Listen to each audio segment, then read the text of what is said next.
Good morning everyone. Today we discuss duties and liabilities of merchant banker. Unit 1 का topic है आपका merchant banking का, जिसमें हम डिस्कस करेंगे कि मर्चेंट बैंकर की ड्यूटीज़ और लाइबिलिटीज़ क्या होती हैं।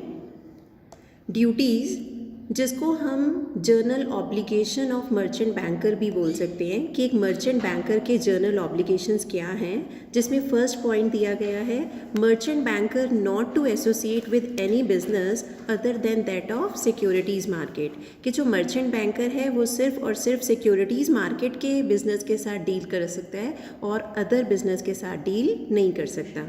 Second point, maintenance of book of accounts and records. हर एक मर्चेंट बैंकिंग के बिजनेस को अपने बुक ऑफ अकाउंट्स और रिकॉर्ड्स मेंटेन करने पड़ेंगे minimum period of 5 years. Third point, submission of half yearly result. हर एक कंपनी अपना डेटा ईयरली, एक ईयर ख़त्म होने के बाद फिनेंशियल अकाउंट्स प्रिपेयर करती है और उसको पब्लिश कराती है। बट अगर आपका बिज़नेस मर्चेंट बैंकिंग का बिज़नेस है तो आपको हाफ ईयरली रिजल्ट्स भी सबमिट कराने होंगे। सबमिट कहाँ कराने होंगे? To the board, that is SEBI.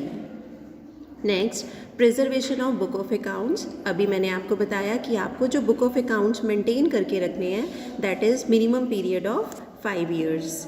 Next point, report on steps taken on auditors report. सबसे पहले आपको ये पता होना चाहिए कि ऑडिटर होता कौन है। ऑडिटर वो होता है जो हमारे कंपनी की वर्किंग को ऑडिट करता है, चेक करता है, कि चेक करने के बाद हमें एक रिपोर्ट देता है कि हमारे ऑर्गेनाइजेशन की वर्किंग जो है वो अकॉर्डिंग टू लॉज हो रही है या नहीं हो रही है, या प्रॉपर वर्किंग हो रही है या नहीं हो रही है। तो जो ऑडिटर ने आपको रिपोर्ट दी है उसके ऊपर क्या स्टेप्स लेने हैं, ये भी किसकी ड्यूटी है? मर्चेंट बैंकर की। Next is responsibilities of lead managers. Lead managers कौन हैं? जो आपके साथ एसोसिएट मैनेजर की तरह काम कर रहे हैं, that is a lead manager. उनकी क्या रिस्पॉन्सिबिलिटीज़ हैं, उन्होंने क्या काम करना है, क्या उन्होंने परफॉर्म करना है, ये सब बताना भी किसका काम है? मर्चेंट बैंकर का। Lead merchant banker not to associate with a merchant banker without registration. Lead merchant banker भी अगर आपको बनना है तो आप रजिस्ट्रेशन कराएंगे। अभी लास्ट टॉपिक में हमने डिस्कस किया था कि एक मर्चेंट बैंकर बनने के लिए पहले आपको रजिस्टर्ड होना पड़ता है, उसके बाद आप मर्चेंट बैंकर बन सकते हैं। ऐसे ही लीड मर्चेंट बैंकर को भी मर्चेंट बैंकर बनने के लिए आपको रजिस्टर होना पड़ेगा। Next point, under writing obligation. Under writing obligation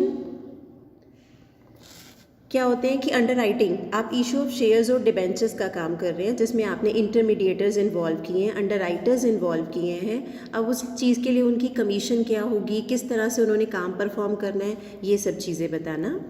next 9th point, acquisition of shares prohibited. यहाँ पर वर्ड गलत है, इसको ठीक कर लीजिएगा। शेयर्स, कि आपने किसी भी कंपनी के शेयर्स एक्वायर नहीं करने हैं, दैट इज़ प्रोहिबिटेड, मना किया गया है। ये रूल नहीं है कि आप किसी भी कंपनी के शेयर्स परचेज कर सकते हैं। Next point, information to the board. अगर कभी भी सेबी आपसे किसी भी तरह की इन्फॉर्मेशन डिमांड करती है तो वो इन्फॉर्मेशन आपने टाइमली बोर्ड को देनी है। Next, disclosure to the board. अगर बोर्ड ने किसी भी तरह की इन्फॉर्मेशन डिस्क्लोज करने को कहा है तो वो इन्फॉर्मेशन भी आपको टाइम पर डिस्क्लोज करनी है। Next, appointment of compliance officer. Compliance officer जो ये चेक करेगा कि आपने सारे रूल्स को, जितने भी मर्चेंट बैंकिंग के लिए गाइडलाइंस बनाई गई हैं, उन सबको आपने कॉम्प्लाई किया है या नहीं किया है, आपने अबाइड किया है या नहीं किया है। इसके लिए हम अपॉइंट कर सकते हैं कंप्लायंस ऑफिसर को, जो चेक करेगा कि क्या हमारी कंपनी में सारे रूल्स, सारे प्रोविज़न को फॉलो किया गया है या नहीं किया गया है। Next, boards right to inspect. हमारे ये जो सेबी है इसके पास पूरा राइट है कि वो कभी भी आपके ऑर्गेनाइजेशन को, आपके बिजनेस को इंस्पेक्ट कर सकती है। इंस्पेक्ट का मतलब चेक कर सकती है, आपकी वर्किंग, इंटरनल अफेयर्स को चेक करना कि किस तरह से काम किया जा रहा है। Next point, action on inspection और इन्वेस्टिगेशन रिपोर्ट। इंस्पेक्शन करने के बाद क्या एक्शंस लिए जा रहे हैं, या इन्वेस्टिगेशन करने के बाद जो रिपोर्ट मेंटेन की गई है उसकी फर्दर प्रोसीडिंग्स क्या होंगी, ये भी आपको सेबी गाइडलाइंस दे सकते हैं और उसके ऊपर वर्किंग कौन करेगा? Merchant banker. Next point, appointment of auditor. Auditor अभी हमने पहले डिस्कस किया कि ऑडिटर रिपोर्ट आपको तभी मिलेगी जब आप अपनी कंपनी में ऑडिटर को अपॉइंट करेंगे। तो अगर हम चाहते हैं कि हमारा बिजनेस स्मूथफुली वर्क करता रहे तो इसके लिए हम एक ऑडिटर को भी अपॉइंट कर सकते हैं।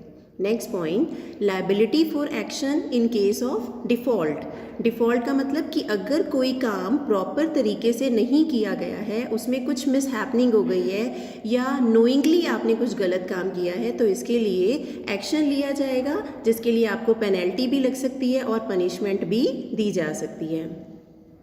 ये हमने पॉइंट डिस्कस किए जिसमें हमने डिस्कस किया था duties of merchant banker. Next topic is liabilities of merchant banker. Liabilities को हमने 2 पार्ट्स में डिवाइड किया, pre issue activities and post issue activities. Pre issue का मतलब अब आपको पता है कि जो मर्चेंट बैंकर का एक मेन काम बताया गया है वो क्या है, इशू मैनेजमेंट, इशू को मैनेज करना, that is issue of shares, issue of debentures. Pre issue करने से पहले की भी कुछ एक्टिविटीज़ होती हैं और इशू करने के बाद की भी कुछ एक्टिविटीज़ होती हैं, इसलिए हमने इसको 2 पार्ट्स में डिवाइड किया, pre issue activities and post issue activities. Pre issue में भी सब पॉइंट दिए गए हैं जिसमें फर्स्ट पॉइंट क्या है, डॉक्यूमेंट टू बी सबमिटेड। अब आप जब किसी कंपनी के शेयर्स लेने चाह रहे हैं या लेना चाहते हैं तो उस टाइम पर जब आपने या कंपनी ने अपने शेयर्स इशू करने हैं तो उस टाइम पर मेरा ऑफ़र डॉक्यूमेंट क्या होगा, मुझे किस तरह से अप्लाई करना है, किस तरह से शेयर्स इशू करने हैं, इसके लिए कुछ डॉक्यूमेंट्स पहले आपको सबमिट कराने होते हैं बोर्ड को, उसके बाद आप ये प्रोसीडिंग्स कर सकते हैं। तो first point is document to be submitted. Next point, appointment of इंटरमीडिएरीज।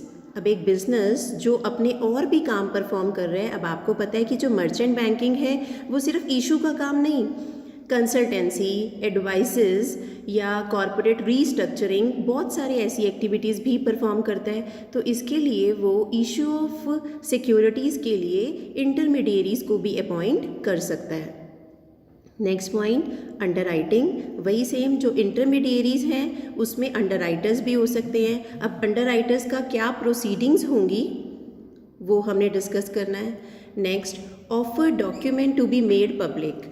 आपने जो डॉक्यूमेंट पब्लिक को देना है जिससे उनको पता चलेगा कि कब हमने और किस टाइम पर किस कंपनी के शेयर जो है वो ऑफ़र किए जा रहे हैं पब्लिक को, इसके लिए कम से कम आपके पास 21 डेज़ का प्रायर नोटिस होना ज़रूरी होता है कि आपने पब्लिक को 21 दिन पहले ये नोटिस दे देना है। Next is appointment of compliance officer. वही सेम पॉइंट कि कंप्लायंस ऑफिसर क्या है कि जो गाइडलाइंस इशू से रिलेटेड बनाई गई हैं आप उन सबको फॉलो कर रहे हो या नहीं कर रहे हो। Next, mandatory collection centres. Mandatory collection centres, यहाँ पर जब आप जब शेयर्स को अलॉट करेंगे, अलॉट करने से पहले आपके पास मिनिमम सब्सक्रिप्शन का अमाउंट भी इकट्ठा होगा। तो ये जो कलेक्शन सेंटर्स हैं, मैंडेटरी का मतलब जो यहाँ पर 4 मैंडेटरी कलेक्शन सेंटर्स बनाए गए हैं जो कहाँ कहाँ पर हैं, मुंबई, दिल्ली, कलकत्ता, चेन्नई, ये 4 जगह पर सेंटर्स बनाए गए हैं। नेक्स्ट, एप्लीकेशन फॉर्म का मतलब कि आपको किस तरह से अप्लाई करना है शेयर्स लेने के लिए।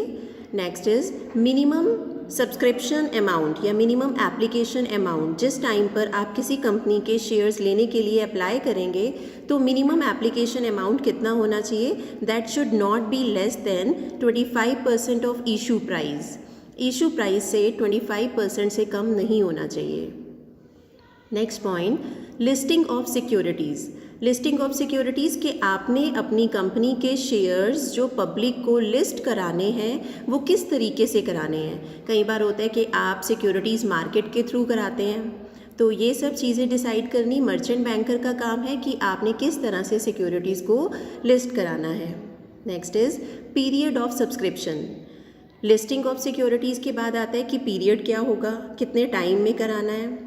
Next, over subscription. अगर ओवर सब्सक्रिप्शन कराना है एक लिमिट से जो आपने पहले डिसाइड करी थी उससे ज़्यादा इशू करना है, तो ये सब ड्यूटीज़, ये सब लायबिलिटीज़ किसकी होती हैं, मर्चेंट बैंकर। पर अभी हमने जितनी भी लायबिलिटीज़ या जितनी भी एक्टिविटीज़ डिस्कस की हैं that is pre issue, that means before the issue. जब इशू ऑफ सिक्योरिटी से पहले के ये सब काम थे। अब नेक्स्ट पार्ट आता है पोस्ट इशू एक्टिविटीज़। अब जब आपको एक कंपनी के शेयर्स मिल जाते हैं, ऐसा नहीं है कि कंपनी की ड्यूटी या मर्चेंट बैंकर की ड्यूटी ख़त्म हो गई, उस टाइम पर एक मर्चेंट बैंकर की कौन सी ड्यूटी स्टार्ट हो जाती हैं, जैसे कि number 1 redressal of investor grievances. अब हम लोग क्या बन गए, जब मैंने किसी कंपनी के शेयर्स खरीदे हैं तो मैं इन्वेस्टर बन गई हूँ। अब इन्वेस्टर जब बन गई हूँ तो मेरे कुछ ना कुछ डाउट्स भी हो सकते हैं, प्रॉब्लम्स भी हो सकती हैं, या मैं किसी तरह की कोई प्रॉब्लम फेस कर रही हूँ, तो ये कंपनी की ड्यूटी बनती है। यहाँ पर कंपनी में किसको बोलूँगी, मर्चेंट बैंकर की ड्यूटी बनती है कि वो मेरे ग्रीवियंसेस को सॉल्व करे, मेरी प्रॉब्लम्स को सॉल्व करे। Next point, coordination of intermediaries. Intermediaries जिसमें अंडरराइटर्स आ गए। अब ये जो अंडरराइटर्स हैं, ऐसा नहीं है कि मैंने उनको एक बार ही काम बता दिया और उसके बाद मैं उनके साथ कोऑर्डिनेट नहीं करूँगी। मेरी ड्यूटी है कि अगर मैं उनको एक बार ही काम बता भी देती हूँ तो उनके साथ कोऑर्डिनेट करना मेरी ड्यूटी है, मेरी लायबिलिटी है। Next is stock invest. Stock, आपको पता है जो कंपनी के शेयर्स हैं जब वो फुली पेड अप हो जाते हैं तो आप उसको स्टॉक में भी कन्वर्ट कर सकते हो, बट ये स्टॉक को इन्वेस्ट कैसे करेंगे, instructions issued by the RBI. जैसी इंस्ट्रक्शंस आरबीआई की होंगी उसी के अकॉर्डिंग इसको इन्वेस्ट किया जाएगा। नेक्स्ट, अंडरराइटर्स, वही सेम पॉइंट है, अभी मैंने आपको इंटरमीडिएरीज में एग्जांपल देकर बताया कि अंडरराइटर को अगर काम डिफाइन कर दिया है तो उसके बाद उनके साथ टच में रहना, फॉलोअप करना, ये हमारी ड्यूटी है। Next is banker to an issue. इसके लिए सेपरेट बैंक्स भी बना दिए गए हैं जहाँ पर सिर्फ और सिर्फ रिलेटेड टू इशू मैनेजमेंट का काम किया जाएगा। Next, post issue advertisement. अब जब मैं कंपनी के शेयर्स आपको दे रही हूँ तो उसके बाद आपको रिटर्न भी मिलता है, जैसे कि डिविडेंड कितना होगा। कई बार होता है कि कंपनी में प्रॉफिट्स ज़्यादा हो रहे हैं तो मैं इंटरिम डिविडेंड भी देना चाहती हूँ, तो ये सब मैं डिक्लेयर करती हूँ, दैट इज़ थ्रू एडवर्टीज़मेंट। तो पोस्ट इशू एडवर्टीज़मेंट्स भी होती रहती हैं। Next is basis of allotment. जो शेयर्स अलॉट किए जाएंगे उसका प्रॉपर बेस क्या होगा, ये भी डिस्कस किया जाता है, और ये कब बताया जाएगा। Next, compliance with guidelines on advertisement. मैंने एडवर्टीज़मेंट में डिक्लेयर कर दिया कि मैं आपको at the rate of 6% dividend दूंगी, बट इन रियलिटी मैं आपको 6% डिविडेंड नहीं देती हूँ। दैट मीन्स जो एडवर्टीज़मेंट मैंने दी है वो गाइडलाइंस को मैं कंप्लाई नहीं कर रही हूँ, मैं ओबे नहीं कर रही हूँ। तो यहाँ पर ये सब अगर ऐसा मैं करती हूँ तो उससे मेरी कंपनी पर, उससे मेरे बिजनेस पर इनडायरेक्ट इफेक्ट आएगा, नेगेटिव इफेक्ट आएगा, जिससे फर्दर इन्वेस्टर जो है वो मेरी कंपनी में इन्वेस्ट नहीं करेंगे। तो ये कुछ ड्यूटीज़ हैं और लायबिलिटीज़ हैं मर्चेंट बैंकर की, जिसको ध्यान में रखते हुए एक मर्चेंट बैंकर अपनी एक्टिविटीज़ परफॉर्म करता है। Thank you. इस वीडियो में हमने डिस्कस किया था duties and liabilities of merchant banker. इससे नेक्स्ट वीडियो में लास्ट टॉपिक हमारा रहता है code of conduct and SEBI guidelines, वो हम नेक्स्ट वीडियो में डिस्कस करेंगे। Thank you and have a nice day.